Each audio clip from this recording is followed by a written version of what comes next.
Okay, I am in my bathroom. It is 1:30 in the morning, but I just have to release this now.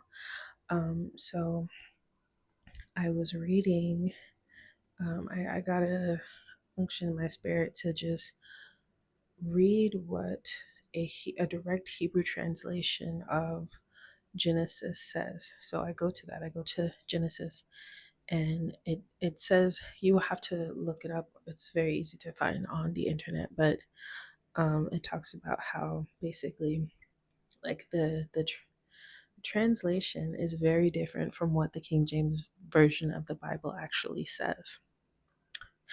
And this got me to thinking, okay, well, if this one thing is like this in the Bible, then what else is there in the Bible that is also a different translation, um, or would mean something different if it was directly translated as opposed to reading um, a version of an old English version of it? What would be the direct translation to English now? So I looked up um, the phrase "I am that I am," which is Exodus 3:14 or 15.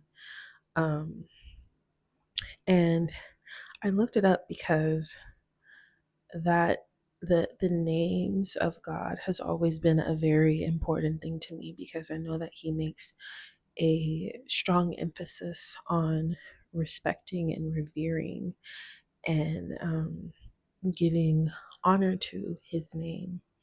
And so I'm reading this, and I know that we are used to, in modern day Christianity, if you grew up with your King James Bible, you are used to it saying in all capitals, "I am that I am." But the direct Hebrew translation does not say that. What it says is, "I am becoming," or "I will be," which is not the same thing. We understand states of being, right? "I am" means like how I am in my bathroom right now. I am current, right? "I am becoming" is something different.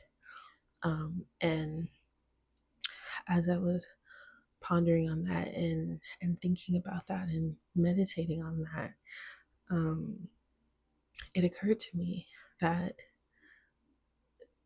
we have not put enough respect on that phrase. Even just the fact that it was translated out of what it actually means into something else is, I believe, I count as disrespect, as playing down the word of God, right? So we need to further reference the word of the Lord and his name, this same name that David stood against Goliath with, the same name of the Lord that um, that told Moses that Pharaoh needed to let his people go and basically destroyed Egypt. The same name that delivered his people over and over again.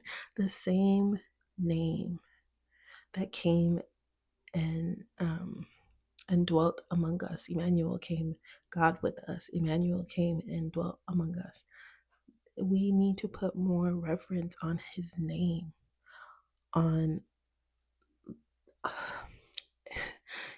it's just like, for what this name has done for us. In the book, or in the story of not Daniel and Goliath, David and Goliath. In the story of David and Goliath, he doesn't say, "Oh Lord, please come with me." He went to Goliath like, "I don't come against you with weapons. I don't come against you with swords and spears. I come against you in the name of the Lord." Like, we need that revelation. You are walking, trying to do things in your own strength. You are trying to beat this system. You are trying to come against things as you, and please God help me, instead of coming coming to whatever you're coming to in the name of the Lord. That this is the Lord of armies. This is the one who the king of Assyria was speaking against his people and telling Hezekiah that he was going to, in the book of Isaiah, telling Hezekiah that he was going to destroy the city and that he was going to take it, and basically blaspheming the name of the Lord. And Hezekiah, distraught, okay, stressed out, was not doing well. Homie was down bad, going out sad in his own mind, in his own sight.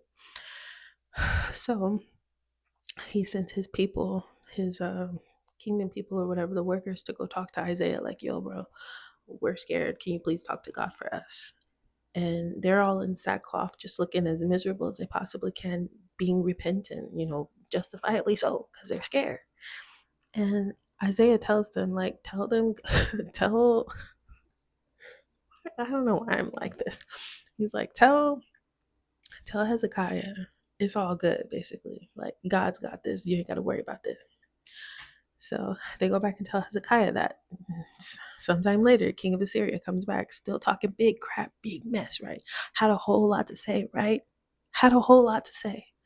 He said, hey, I done came against all the gods of all these other nations. What makes you think your God is different? And I know that Yahweh is up in heaven watching all this, like, oh, what makes me different? I can show you what makes me different.